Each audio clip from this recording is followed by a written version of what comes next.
Masyarakat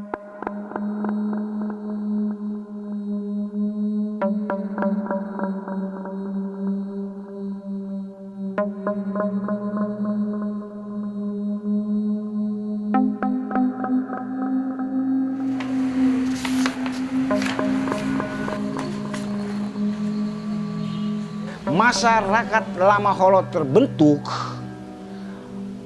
akibat atau hasil dari perjumpaan antara penduduk asli yang namanya Atta Ilejadi dan para pendatang Sina Jawa dari barat Indonesia, Sina Jawa, Cina dan Jawa untuk menyebut semua saja yang dari wilayah Nusantara. Lalu Seranggorang itu wilayah timur, Tenamao, Tenamao, kemudian Tenamao itu artinya suku-suku di atas perahu. Lalu suku Krokopukon itu ada satu wilayah antara timur dan Flores, antara timur dan Lembata, yang di zaman tertentu, zaman es atau apa, terjadi ya istilah orang bilang tsunami besar-besaran, kampung itu hilang, orang berlarian ke sini. Jadi terbentuknya masyarakat Lama Holot dalam percakapan budaya selalu. Sebab manusia Lama Holot pada awalnya adalah suku pengembara. Belum mengenal namanya, dia tinggal di gunung.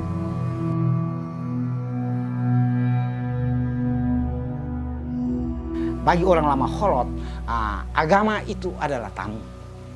Agama-agama besar itu tamu. Maka sampai hari ini mereka masih juga bertahan dengan kepercayaan asli. Maka saya bilang tadi, Islam Lama Holot beda dengan Islam di tempat lain, Katolik Lama Holot beda dengan Katolik. Sehingga toleransi begitu sangat kuat. Karena kesatuan budaya.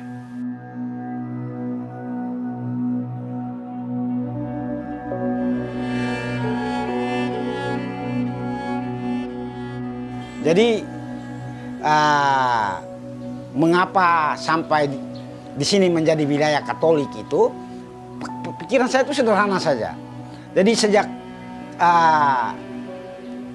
Kerajaan Kutai di Kalimantan abad keempat, itu kan barat Indonesia mengalami penyuburan budaya Hindu.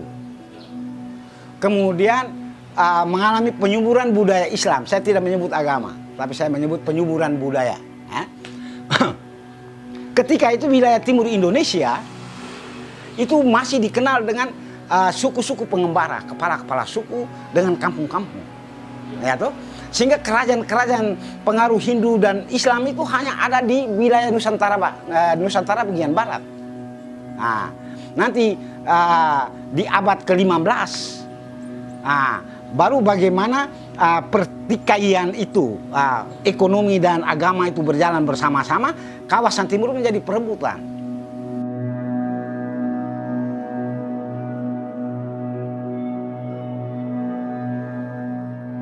Hemat saya itu semua agama itu dia mengalami penyuburan budaya lokal. Sehingga saya selalu mengatakan semua Katolik, tetapi Katolik Flores beda dengan Katolik Jawa. Islam Lama Holot itu beda dengan Islam di tempat lain karena dia mengalami penyuburan budaya.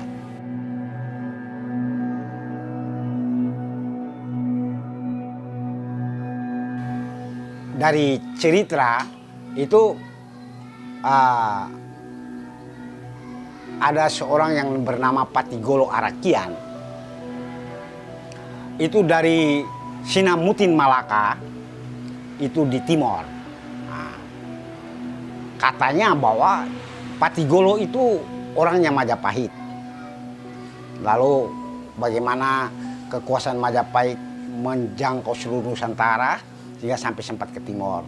Lalu mereka akhirnya mau kembali ke Jawa, melewati jalan Makassar, kemudian mampir di sini di Larantuka.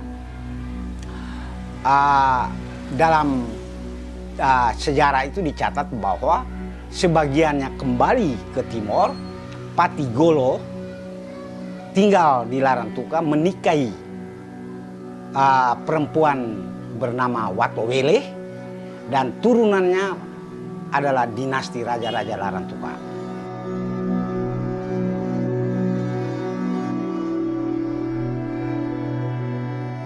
Orang mengatakan bahwa kerajaan Larantuka mulai dengan Patigolo, untuk saya tidak. Kerajaan Larantuka itu mulai dengan cucu Patigolo yang bernama Sirademon Pagomolan. Saya coba melihat kata Sira, itu sama dengan Sri di Jawa, dan teman di Bali mengatakan Sira itu juga di Bali dipakai. Ada 4 generasi yang menggunakan gelar Sira. Itu masuknya Majapahit. Jadi terbentuknya kerajaan Larantuka itu karena pengaruh kerajaan Majapahit. Dan itu juga tampak dalam struktur kerajaan. Ada namanya Dewan Raja yang di sini disebut Pou Sukulema, dan Kakang Lewopulo itu di dalam struktur kerajaan di Jawa itu daerah-daerah mancanegara.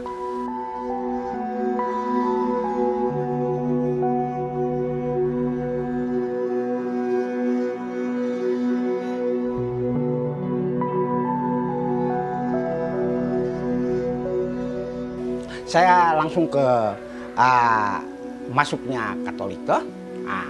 Ini berangkat dari bagaimana perjalanan Portugis. Tahun 1511 itu Malaka jatuh ke tangan Portugis. Kemudian mereka tiba di Maluku tahun 1512. Lalu terjadi perhubungan antara Maluku dan Malaka. Pelayaran dari Maluku ke Malaka, dan ketika mendapat badai atau angin di Laut Flores atau Laut Sawu, maka pilihan tempat berlindung itu di wilayah Flores Timur ini. Sehingga tahun 1556 itu boleh dicatat sebagai tahun di mana pengaruh Malaka itu sudah ada di wilayah ini. Yang menarik itu setelah 130 tahun Portugis menduduki Malaka, dan sebagian penduduk Malaka beragama Katolik. Lalu tahun 1641 Belanda merebut Malaka dari Portugis. Sehingga banyak orang Malaka yang sudah Katolik, yang tidak mau untuk mendapatkan pengaruh lain, mereka bermigrasi besar-besaran ke wilayah di mana sudah ada orang Malaka di situ. Maka datanglah mereka ke Flores, maka terbentuklah komunitas Melayu di Larantuka ini.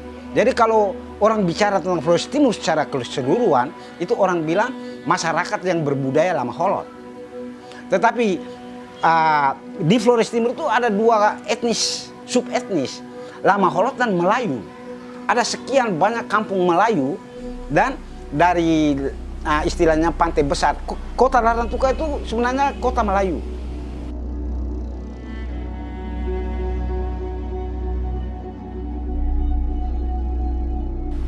Jadi misionaris Katolik itu mulai menyebarkan agamanya di sini itu sejak tahun 1556.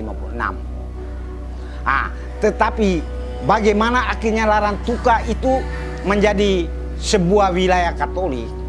Pada tahun 1645 Ola Adobala dipermandikan Katolik dengan nama Don Francisco Ola Adobala Dias Vira di Godinho. Sejak itu Larantuka menjadi satu-satunya kerajaan Katolik di Nusantara.